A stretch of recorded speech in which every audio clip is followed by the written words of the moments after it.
Hello friends, welcome back to சேஷிகோ cooking. இன்றைக்கி நம்ம சேனலில் ஒரு ஈஸியாக செய்யக்கூடிய எக் கறி ரெசிபி தாங்க பார்க்க போகிறோம்.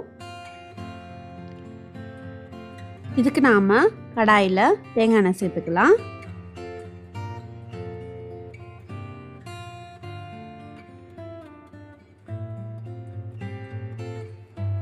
கொஞ்சமாக சோம்பு சேர்த்துக்கலாம். சோம்பு பொரிஞ்சதும் நீளமாக நறுக்கின வெங்காயம், கீறின பச்சை மிளகாய், கருவேப்பிலை எல்லாத்தையும் சேர்த்துட்டு நல்லா வதக்கி கொடுத்துக்கலாம். வெங்காயம் நல்லா வதங்கி கலர் மாறினதும் இஞ்சி பூண்டு விழுது சேர்த்துக்கலாம்.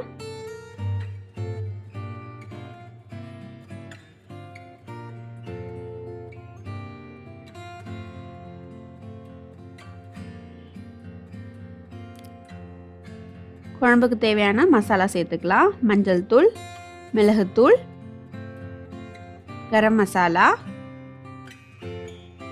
காஷ்மீரி ரெட் சில்லி பவுடர் எல்லாத்தையும் சேர்த்து கலந்து கொடுத்துட்டு தக்காளி பியூரியை சேர்த்துக்கலாம்.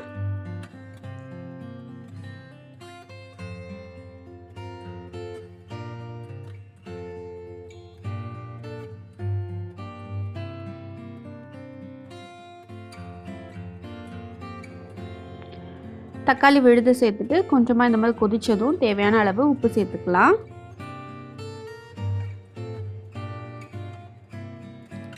கீரைனா முட்டையை இந்த மசாலாவில் சேர்த்து லேசாக பிரட்டிக்கலாம்.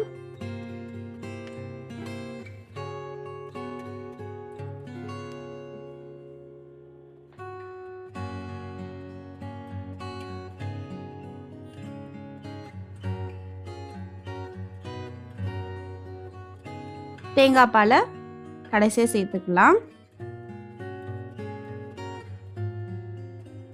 நல்லா கிளறி கொடுத்துட்டு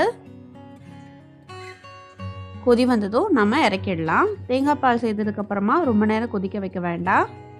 லேசாக கொதி வந்ததும் இந்த ஸ்டேஜில் நாம் இறக்கிடலாம். அவ்வளோதாங்க, நம்மளோட டேஸ்டியான கேரளா ஸ்டைல் எக் கறி ரெடி ஆகிடுச்சு. இது சப்பாத்தி, ரொட்டி, ரைஸ்க்கு எல்லாத்துக்குமே நல்லாயிருக்கும். நீங்களும் ட்ரை பண்ணி பார்த்துட்டு எப்படி இருக்குன்னு சொல்லுங்கள். தேங்க்யூ.